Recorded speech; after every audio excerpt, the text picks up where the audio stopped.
So hello dear students, हम लोगों ने बैंकिंग व्यवस्था को कंटिन्यू किया था जो यूपीएससी और स्टेट पीसीएस 2026 के लिए काफ़ी इम्पॉर्टेंट है। आज हम लोग भारत में इसी को आगे कंटिन्यू करेंगे। भारत में बैंकिंग क्षेत्र में विदेशी निवेश से संबंधित कुछ नियम, और ये नोट्स है कुमार अमित सर का, काफ़ी अच्छा उन्होंने पढ़ाया है, तो वही मैं आपको कंप्लीट करा रहा हूँ। यहाँ पर सार्वजनिक क्षेत्रों के बैंकों के लिए बात करें तो भारत में कार्यरत सार्वजनिक क्षेत्रों के बैंकों में सरकार की हिस्सेदारी 51% से कम नहीं हो सकती। इन बैंकों में विदेशी निवेश 20% से ज़्यादा का नहीं हो सकता, परंतु किसी भी एक निवेशक के पास 10% से ज़्यादा हिस्सेदारी नहीं हो सकती। अब अगर बात करें कि निजी क्षेत्र में भारतीय बैंकों का क्या जो है वर्गीकरण है, क्या उसका योगदान है, तो ऐसे बैंकों में 74% से ज़्यादा का विदेशी निवेश संभव नहीं है। किसी भी एक निवेशक के पास 10% से ज़्यादा हिस्सेदारी नहीं हो सकती है। अब भारत में कार्यरत विदेशी बैंकों के लिए अगर बात करें तो ऐसे बैंक में 100% विदेशी निवेश की अनुमति है, यानी जो भारत के अंदर विदेशी बैंक काम कर रहे हैं। ठीक है। निजी क्षेत्र के नए भारतीय बैंकों की स्थापना के लिए आरबीआई द्वारा जारी कुछ दिशा निर्देश हैं। क्या क्या हैं वो? जैसे ये दिशा निर्देश 2016 में जारी किए गए, जिसे आरबीआई ने 1 अगस्त 2016 को प्रकाशित किया। इसके अंतर्गत एक योग्य निवेशक नए बैंक की स्थापना के उद्देश्य से कभी भी आवेदन कर सकता है। लाइसेंस जारी करने के लिए दिशा निर्देश कुछ निम्नलिखित हैं। जैसे एक व्यक्ति जो कि बैंकिंग एवं वित्तीय क्षेत्र से कम 10 वर्षों से जुड़ा हो, एक औद्योगिक इकाई अथवा निवेशक जिसका भारत में कम से कम 10 वर्ष पुराना स्वच्छ इतिहास रहा हो, एवं वर्तमान में कार्यरत कोई भी एनबीएफसी नए बैंक की स्थापना के लिए आवेदन कर सकते हैं। बड़े औद्योगिक समूह आवेदन के पात्र नहीं होंगे। जो बड़े औद्योगिक समूह होंगे वो आवेदन के पात्र नहीं होंगे, परंतु ये किसी भी बैंक में 10% तक हिस्सेदारी खरीद सकते हैं। तीसरा है, बैंक की स्थापना के लिए न्यूनतम 500 करोड़ के पूंजी निवेश की आवश्यकता होगी। अब आगे बात करें कि प्रथम 5 वर्षों में संस्थापक अपनी हिस्सेदारी 40% से कम नहीं कर सकता। इन 5 वर्षों में विदेशी निवेश 49% से ज़्यादा नहीं हो सकता। किसी भी एक निवेशक के पास 10% से ज़्यादा हिस्सेदारी नहीं जा सकती। पांचवा है, 15 वर्षों के अंत तक संस्थापक को अपनी हिस्सेदारी अनिवार्य रूप से घटाकर 15% तक लानी होगी। विदेशी निवेश 74% से ज़्यादा तक नहीं हो सकता है, एवं किसी भी एक विदेशी निवेशक के पास 10% से ज़्यादा हिस्सेदारी नहीं की जा सकती है। छठवां, जारी किया गया लाइसेंस 18 महीनों तक मान्य होगा। यदि इस दौरान बैंक स्थापित ना हो पाए तब लाइसेंस स्वतः ही रद्द हो जाएगा। ठीक है, ये कुछ दिशा निर्देश है आरबीआई के। फिर इसके बाद में कह रहा है कि 6 वर्षों के भीतर बैंक को शेयर बाजार में सूचीबद्ध कराना होगा। इन बैंकों की 1/4 शाखाएं अनिवार्य रूप से वैसे ग्रामीण क्षेत्रों में स्थापित होने चाहिए, जिनकी संख्या 2011 की जनगणना के आधार पर कम से कम 9,999 हो। 2004 में यस बैंक एवं कोटक महिंद्रा बैंक को लाइसेंस दिया गया था। पुनः 2014 में आईडीएफसी बैंक एवं बंधन बैंक को लाइसेंस दिया गया, परंतु इन नए दिशा निर्देशों के आधार पर अब तक किसी भी बैंक को लाइसेंस नहीं दिया गया है। अब कौन कौन से मिशन चलाए जाते हैं? ठीक है, जैसे मिशन इंद्रधनुष चलाया गया है। ये क्या है? वित्त मंत्रालय के द्वारा मिशन इंद्रधनुष और स्वास्थ्य मंत्रालय के द्वारा भी मिशन इंद्रधनुष चलाया गया है। सार्वजनिक क्षेत्र के बैंकों में सुधार के उद्देश्य से वित्त मंत्रालय ने पीजे नायक समिति के सुझाव के आधार पर मिशन इंद्रधनुष प्रारंभ किया। पीजे नायक नाम याद रखना। एक अन्य मिशन इंद्रधनुष स्वास्थ्य मंत्रालय से संबंधित है, जो कि पूर्ण टीकाकरण का उद्देश्य रखता है।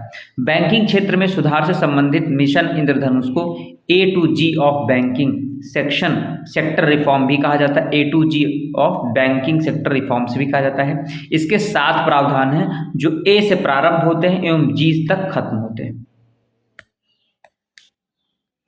अब A का यहाँ पर अर्थ क्या है? A का अर्थ है अपॉइंटमेंट और B का अर्थ है बैंकिंग बोर्ड ब्यूरो। ठीक है, इसी तरह यहाँ पर अलग अलग जो है शब्दों का अर्थ है। सी का अर्थ है कैपिटलाइजेशन यानी पूंजीकरण। डी का अर्थ है डी स्ट्रेसिंग यानी तनाव से मुक्त करना। ई का अर्थ है एम्पावरमेंट सशक्तिकरण। एफ का अर्थ है फ्रेमवर्क ऑफ अकाउंटेबिलिटी जवाबदेहिता एवं विश्वसनीयता। फिर जी का अर्थ है गवर्नेंस रिफॉर्म्स यानी प्रशासनिक सुधार। वर्तमान में एक सार्वजनिक क्षेत्र में बैंक का नेतृत्व एक MD chairman and managing director करते हैं। वर्तमान में इस पद पर एक ही व्यक्ति पदासीन होता है।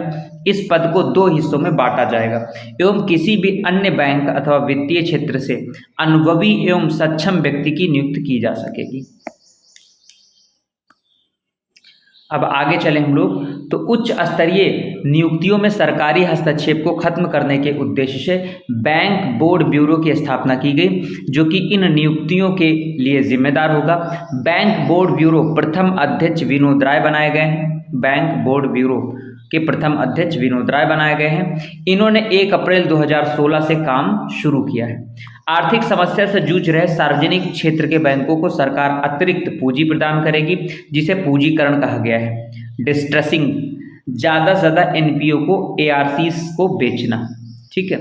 मध्य स्तरीय एवं निम्न स्तरीय नियुक्तियों के उद्देश्य बैंकों को स्वायत्तता प्रदान करने के उद्देश्य इन्हें स्वतंत्र छोड़ा जाएगा एवं सरकार का हस्तक्षेप नहीं होगा। इसे सशक्तिकरण कहा गया है। किसी भी निर्णय के लिए जिम्मेदारी व्यक्ति अधिकारी की जवाबदेही तय होगी। सार्वजनिक क्षेत्र के बैंकों में प्रशासनिक सुधार के उद्देश्य से प्रतिवर्ष ज्ञान संगम आयोजित किया जा रहा है। इस ज्ञान संगम में आरबीआई के गवर्नर, देश के प्रधानमंत्री, वित्त मंत्री, सभी सार्वजनिक क्षेत्रों के बैंकों के सीएमडी भाग लेते हैं। पहला ज्ञान संगम 2015 में पुणे में आयोजित किया गया। दूसरा ज्ञान संगम 2016 में गुरुग्राम में आयोजित किया गया। तीसरा ज्ञान संगम मार्च 2017 में बेंगलुरु, हैदराबाद में आयोजित किया जाएगा। अब आगे बात करें स्वयं सहायता समूह एवं सूक्ष्म वित्तीय संस्थान के बारे में। स्वयं सहायता समूह एक प्रकार के हित समूह होते हैं। ये कई प्रारूपों में हो सकते हैं। इसके सदस्य एकजुट होकर आपसी सहयोग के माध्यम से अपने हितों को पूरा करने का प्रयास करते हैं। असंगठित क्षेत्र में सामाजिक न्याय सुनिश्चित करने में इनका महत्वपूर्ण योगदान हो सकता है। इसका सबसे सामान्य स्वरूप ग्रामीण क्षेत्रों में उपस्थिति 15 से 25 महिलाओं अथवा इससे ज़्यादा का है, जो एकजुट होकर आपसी सहयोग के माध्यम से अपनी आजीविका सुनिश्चित करने का प्रयास करते हैं एवं आत्मनिर्भर बनने का प्रयास करते हैं। चूंकि असंगठित क्षेत्र में कार्यरत लोगों के लिए संस्थागत ऋण की प्राप्ति कठिन हो जाती है, आपसी सहयोग ही एकमात्र विकल्प रह जाता है। भारत अथवा किसी भी अन्य विकासशील अथवा विकसित देश में दूर दराज के ग्रामीण क्षेत्रों में बैंकों की उपस्थिति नहीं होती, अतः सूक्ष्म वित्तीय संस्थानों की भूमिका बढ़ जाती है। सूक्ष्म वित्तीय संस्थान कम राशि का ऋण स्वयं सहायता समूहों अर्थात इनके सदस्यों को प्रदान करते हैं। ऋण का वितरण व्यक्तिगत स्तर पर होता है, परंतु इसका उपयोग सामूहिक होता है। इसकी वापसी की जिम्मेदारी भी पूरे समूह की होती है, अतः सामाजिक दबाव सदस्यों को बाध्य करता है एवं ऋण की आपसी सुनिश्चित हो पाती है। ऋण की राशि चूंकि 15,000 से लेकर 20,000 की होती है। समूह के सदस्य इस राशि से एक कोष तैयार करते हैं, जिसे निवेश कर कुटीर उद्योग स्थापित किए जाते हैं एवं आजीविका सुनिश्चित की जाती है। प्राप्त की गई राशि का उपभोग नहीं किया जा सकता है। भारत में सूक्ष्म वित्तीय संस्थानों MFI के संचालन के लिए किसी भी प्रकार के विनियामक रेगुलेटर की व्यवस्था नहीं थी, अतः वह अपना संचालन स्वयं करते थे। वह बीमा भी बेचते थे एवं निधि अंतरण का कार्य भी करते रहे, परंतु भारत में इस क्षेत्र का विकास अपेक्षा अनुरूप नहीं हो सका। सूक्ष्म वित्तीय संस्थान की असफलता के पीछे कुछ निम्नलिखित कारण हैं। कौन कौन से कारण हैं? पहला है, चूंकि सूक्ष्म वित्तीय संस्थानों के पास संसाधनों की कमी रही है, वह बैंकों से ऋण प्राप्त करके पुनः ऋण प्रदान किया करते हैं। इसके कारण ब्याज की जो दर है वो उच्च रही है। एक सदस्य कई सारे SHG की सहायता प्राप्त कर लेता था एवं कई सारे MFI से ऋण प्राप्त कर लेता था। इसके कारण ब्याज का भार बढ़ जाता था। ऋण के रूप में प्राप्त की गई राशि का प्रयोग निवेश के लिए न करके उपभोग के उद्देश्य कर लिया जाता था। जबरन वसूली की घटनाओं ने सूक्ष्म वित्तीय संस्थानों MFI की लोकप्रियता को प्रभावित किया गया। इस क्षेत्र में सुधार के उद्देश्य RBI ने YH मेलघम के नेतृत्व में एक समिति का गठन किया गया, जिसके मुख्य सुझाव निम्नलिखित थे।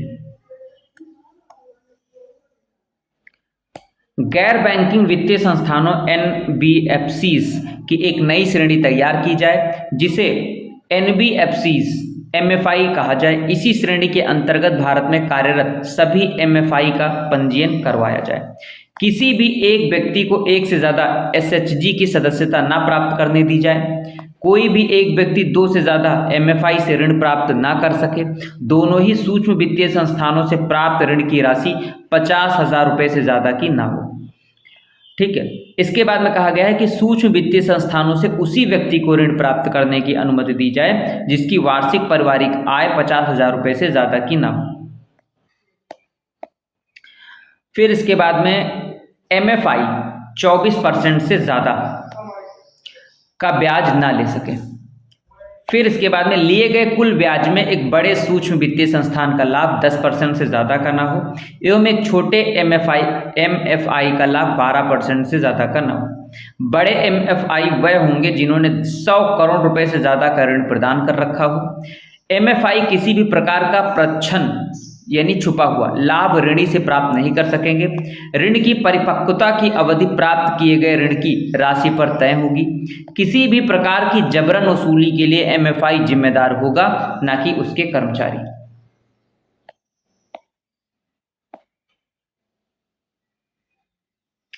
अब बात करें वित्तीय समावेशन की, तो किसी भी देश में वित्तीय समावेशन क्या होता है? किसी भी देश में समावेशी विकास सुनिश्चित करने के लिए, यानी इंक्लूसिव डेवलपमेंट, यानी सबका विकास। ठीक है, किसी भी वर्ग का हो, किसी भी जाति का हो, किसी भी धर्म का हो, है ना, यानी वो किसी भी तबके से आए।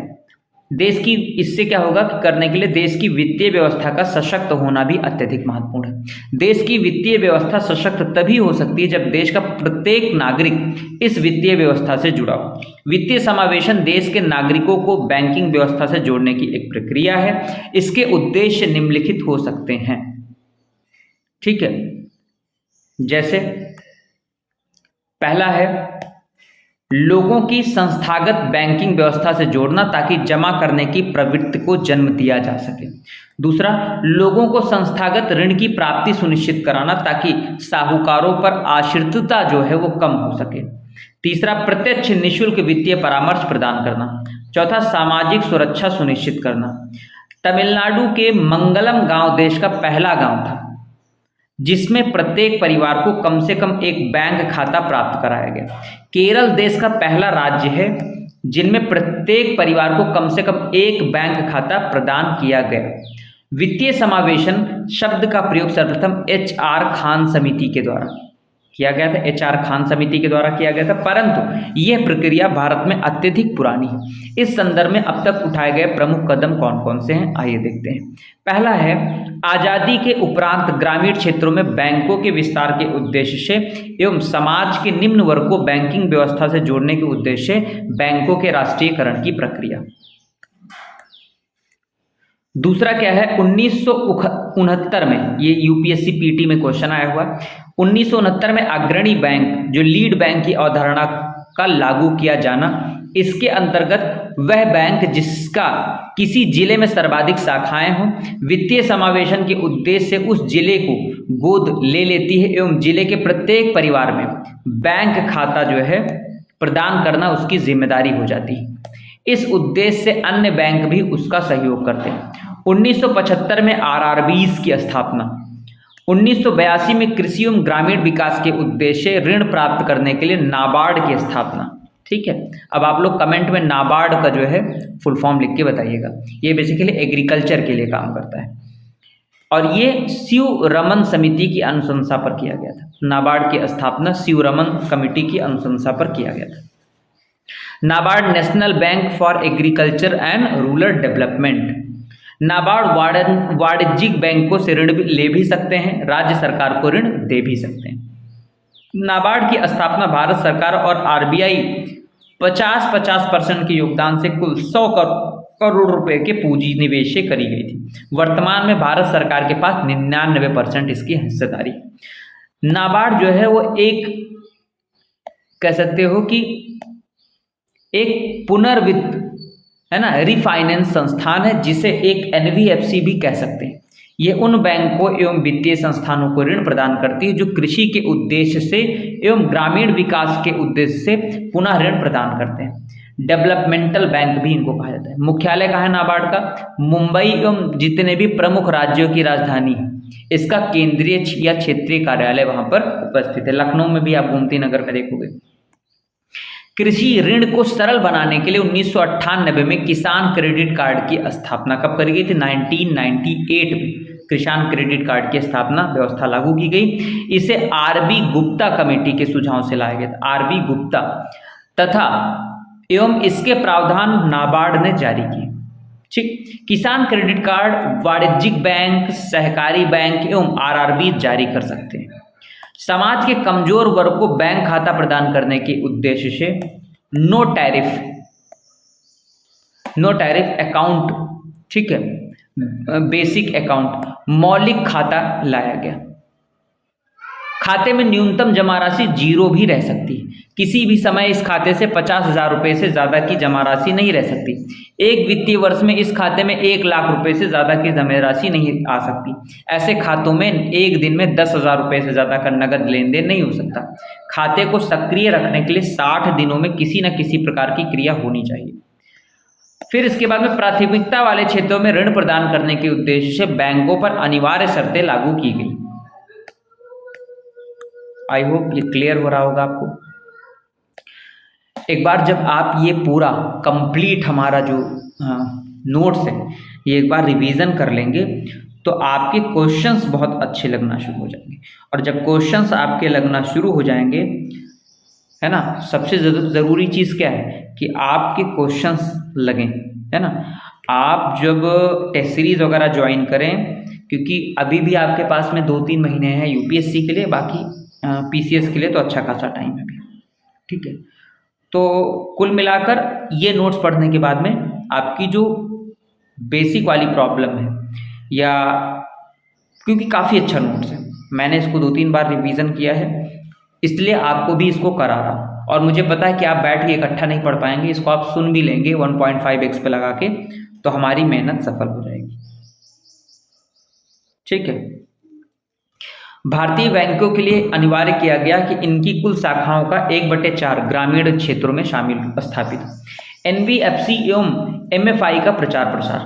मुद्रा योजना का शुभारंभ। 2008 में गठित रंगराजन कमेटी एवं 2013 में गठित नचिकेता मोर कमेटी, है ना, नचिकेत मोर समिति, ठीक है।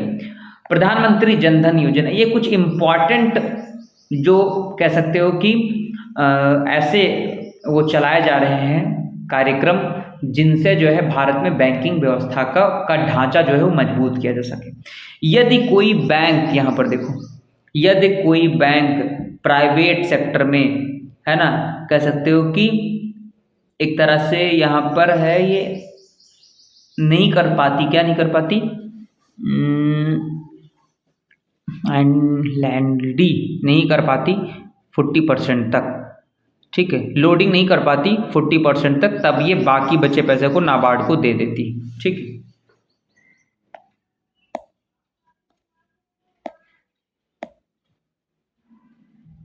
अब हम लोग आगे चलें। नचिकेत जो मोर कमेटी है ना, पेमेंट भुगतान बैंक, लघु वित्तीय बैंक, इससे रिलेटेड क्या क्या चीज़ें हम लोग देखेंगे। वित्तीय समावेशन के लक्ष्य को प्राप्त करने के लिए सुझाव प्रदान करने के उद्देश्य से आरबीआई ने वर्ष 2013 में नचिकेत मोर के नेतृत्व में एक कमेटी का गठन किया। ये लक्ष्य तय किया गया कि 2014 की शुरुआत से 12 माह के भीतर 18 वर्ष एवं इससे ऊपर की आयु की 50% जनसंख्या को बैंक खाता प्रदान किया जाए। अन्य 12 महीनों में 100% ऐसी जनसंख्या को बैंक खाता प्रदान किया जाए। पहचान पत्र के लिए आधार को प्रमुख पहचान पत्र बनाया जाए। समिति के अनुसार ग्रामीण क्षेत्रों में 15 मिनट की पैदल दूरी पर बैंकिंग व्यवस्था प्रदान की जाए।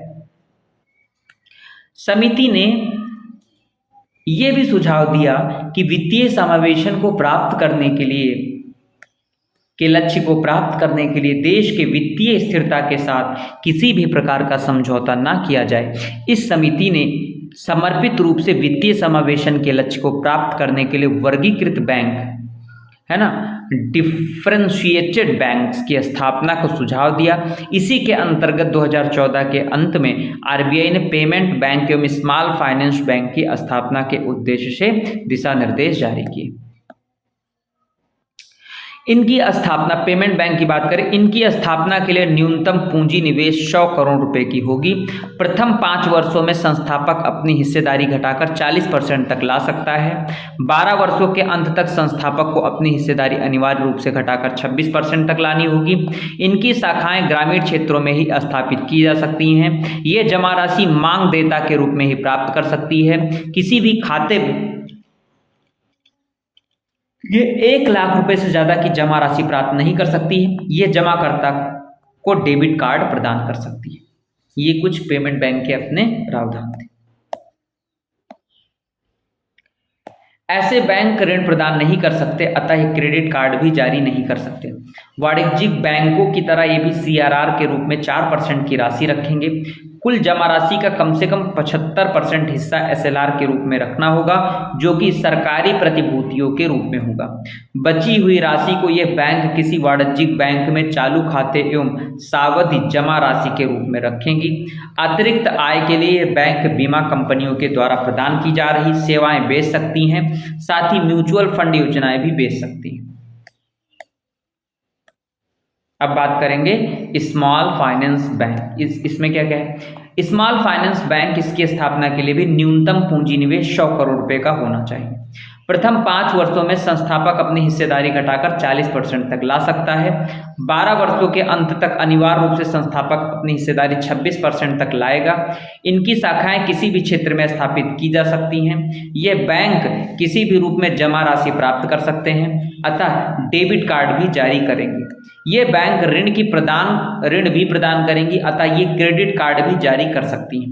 इन बैंकों द्वारा दिए गए कुल ऋण का 75% हिस्सा प्राथमिकता वाले क्षेत्रों में जाना चाहिए।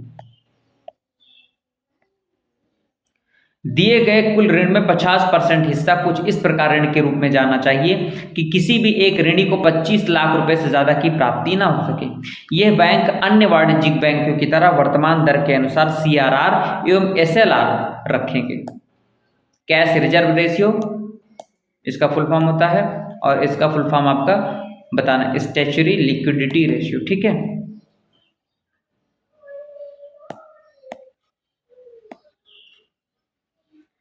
आप प्रधानमंत्री जनधन योजना के बारे में पढ़ लो भाई। वित्तीय समावेशन के लक्ष्य को प्राप्त करने के उद्देश्य से 28 अगस्त 2014 को इस योजना को प्रारंभ किया गया। इससे पूर्व वर्ष 2011 में ऐसी ही एक योजना लागू की गई थी। प्रधानमंत्री जनधन योजना के प्रावधान उस योजना से भिन्न है। इसके अंतर्गत पहले ही दिन लगभग 77,000 शिविरों के माध्यम से 1.5 करोड़ से ज्यादा बैंक खाते प्रदान किए गए। वर्तमान में इस योजना के अंतर्गत 25 करोड़ से भी ज्यादा बैंक खाते प्रदान किए जा चुके हैं। यह योजना सार्वजनिक क्षेत्र और निजी क्षेत्र दोनों ही प्रकार के बैंकों पर लागू होती है। इस योजना के अंतर्गत लाभार्थी को बैंक खाता शून्य जमा राशि पर प्रदान किया जाता है। यह खाता एक बेसिक खाता होता है, जिन पर बेसिक खाते के सारे शर्त लागू होते हैं।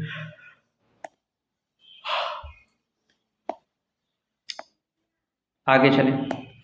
जो खाता धारक होगा उसको कुछ अन्य सुविधाएं भी प्रदान की जाएंगी। सर्वप्रथम इस योजना के अंतर्गत पहचान प्रमाण पत्र से संबंधित नो योर कस्टमर यानी KYC norm, know your customer, ठीक है, शर्तों को सरल बनाया गया। पारंपरिक पहचान पत्रों के साथ साथ मनरेगा कार्ड भी एक मान्य प्रमाण पत्र होगा। ग्राम पंचायत द्वारा लिखित प्रमाण पत्र भी मान्य होगा। खाता धारक को रुपए द्वारा जारी, जो कह सकते हो कि डेबिट कार्ड भी प्रदान किया जाएगा। रुपए भुगतान की सेवा प्रदान करने वाली एक कंपनी है जिसकी स्थापना national payment cooperative of India ने करी है। खाता धारक को 1 लाख रुपए का दुर्घटना बीमा प्रदान किया जाएगा। जिन लोगों ने खाता 26 जनवरी 2015 से पहले प्राप्त किया हो उन्हें 30,000 रुपए का अतिरिक्त बीमा प्राप्त होगा। बीमा की सुविधा प्राप्त करने के लिए खाते का सक्रिय रहना अनिवार्य है एवं बीमा की किस्त का भुगतान रुपए करेगी। यदि खाता आधार से जुड़ा हो तब खाता धारक को 5,000 रुपए तक की अधिवार्षिक ओवरड्राफ्ट की सुविधा प्राप्त होगी। अधिवार्षिक एक प्रकार का ऋण है जिसे ब्याज समेत वापस करना होगा। ये सुविधा तभी प्राप्त होगी जब खाता निरंतर 6 माह तक सक्रिय हो।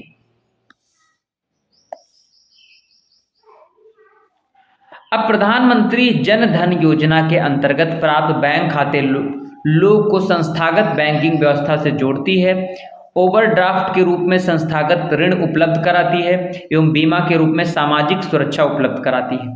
ये जमा करने की प्रवृत्ति को जन्म देती है। इसके कारण घरों में पड़ा जो अतिरिक्त पैसा अर्थव्यवस्था में आएगा, बैंक इसका प्रयोग उपभोक्ता एवं निवेशकों को सस्ते दर पर ऋण प्रदान करने के उद्देश्य कर सकेंगे, जिससे आर्थिक समृद्धि एवं रोजगार के अवसर सुनिश्चित होंगे। बैंक खाते के माध्यम से प्रधानमंत्री जीवन ज्योति योजना, अटल पेंशन योजना इत्यादि जैसी योजनाओं को लाभार्थियों तक पहुंचाया जा सकेगा। इन खातों के माध्यम से परिधान का प्रत्यक्ष सब्सिडी, ठीक है, प्रत्यक्ष हस्तांतरण सुनिश्चित किया जा सकेगा। परंतु शून्य जमा राशि पर खाता प्रदान करने पर बैंकों को आर्थिक क्षति होती है एवं उनके लाभ प्रभावित होता है। ऐसे खातों का विमुद्रीकरण की प्रक्रिया के दौरान दुरुपयोग भी देखा गया। अब देखें सोवरेन गोल्ड बॉन्ड स्कीम, संप्रभु स्वर्ण बॉन्ड योजना। इस योजना को मुख्यतः भौतिक रूप में सोने के आयात को कम करने के उद्देश्य लाया गया। इससे देश के विदेशी मुद्रा कोष को भी संरक्षित किया जा सकेगा। इस योजना के अंतर्गत आरबीआई ऐसे बॉन्ड जारी करेगी जिन पर मूल्य सोने के मात्रा के रूप में मुद्रित होंगे। इन बॉन्ड को वाणिज्यिक बैंक एवं डाकघरों के माध्यम से बेचा जाएगा। इस योजना के प्रमुख प्रावधान निम्नलिखित हैं। पहला, बॉन्ड कम से कम 1 ग्राम का होगा, 1 ग्राम के गुणांक में जारी होगा। एक व्यक्ति एक वित्तीय वर्ष में कम से कम 1 ग्राम एवं ज्यादा से ज्यादा 500 ग्राम का बॉन्ड खरीद सकेगा। यदि परिवार में 1 से ज्यादा सदस्य हों तो सभी सदस्यों के नाम पर 500 ग्राम तक का बॉन्ड खरीदा जा सकेगा।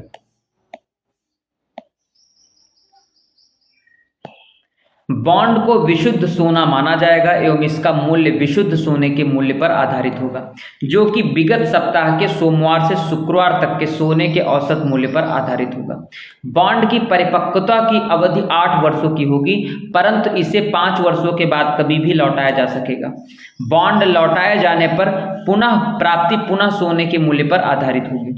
किए गए प्रारंभिक निवेश पर 2.75% का अतिरिक्त वार्षिक ब्याज भी प्राप्त होगा। ब्याज पर आयकर लागू होगा, परंतु पूंजी लाभ पर किसी भी प्रकार का कर लागू नहीं होगा।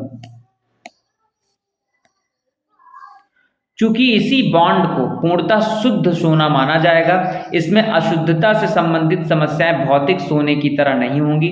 चूंकि ये एक व्यक्ति के नाम से लिया जाएगा, इसे संरक्षित रखने में किसी भी प्रकार का जोखिम नहीं होगा एवं साथ में रखने से किसी भी प्रकार का खर्च नहीं होगा। सोने के आयात में कमी से विदेशी मुद्रा संरक्षित रह सकेगी, जिसे किसी अन्य देश को ऋण के रूप में देकर ब्याज प्राप्त की जा सकेगी। यह देश के चालू खाते के घाटे को भी कम करेगा, परंतु भारत में भौतिक सोने में बहुत बड़ा निवेश काले धन के रूप में होता रहा है। इसके कारण ये बॉन्ड लोकप्रिय नहीं हो पाएगा। साथ ही भौतिक सोना एक तरल संपत्ति है जिसे किसी भी नकद में परिवर्तित किया जा सकता है, जबकि यहाँ निवेश कम से कम 5 वर्षों का होगा। अब देखेंगे गोल्ड मोनेटाइजेशन स्कीम। इस योजना को भी भारत में भौतिक रूप में सोने के आयात को कम करने के उद्देश्य लागू किया गया। इस योजना के माध्यम से भारत के घरों एवं मंदिरों में पड़े 20,000 टन से ज्यादा सोना अर्थव्यवस्था में लाने का उद्देश्य है। इस योजना के अंतर्गत जमाकर्ता को किसी भी वाणिज्यिक बैंक में गोल्ड मोनेटाइजेशन स्कीम खाता खुलवाना होगा। कम से कम एक बार में 30 ग्राम सोना जमा करना होगा। आभूषण के रूप में अथवा किसी भी अन्य प्रारूप में जमा किए गए सोने को गलाकर मात्र विशुद्ध हिस्से का ही मूल्य प्राप्त होगा। इस योजना के अंतर्गत सोना 3 प्रकार के परिपक्वता के साथ जमा किया जा सकता है। पहला, 1 वर्ष से 3 वर्ष तक बैंक की देयता बैंक दर बैंक तय करेगी, जो प्रतिस्पर्धा निर्भर करेगी। 5 वर्ष से 7 वर्ष तक, 12 वर्ष से 15 वर्ष तक, और इसके बाद में एक वर्ष से 3 वर्ष तक के परिपक्वता वाली योजना के अंतर्गत जमा किया गया सोना उस बैंक की देयता होगी। सोना जमा करते समय ही जमाकर्ता से लिखित रूप में ले लिया जाएगा कि परिपक्वता के उपरांत तो सोने के रूप में ही जमा किया गया सोना वापस लेगा, अथवा नगद रूप में चूंकि जमा किया गया यह सोना बैंक की देयता है, बैंकों को इस पर CRR एवं SLR रखना होगा। जमा किए गए सोने की बैंक बाजार में बेच देगी एवं उससे प्राप्त राशि का प्रयोग अपने कारोबार के उद्देश्य करेगी। जमा किए गए सोने के मूल्य के बराबर की राशि पर जमाकर्ता को बैंक ब्याज अदा करेगी। इस ब्याज पर किसी भी प्रकार का कर लागू नहीं होगा। जमाकर्ता ब्याज नगद में ले सकता है अथवा सोने के रूप में भी ले सकता है।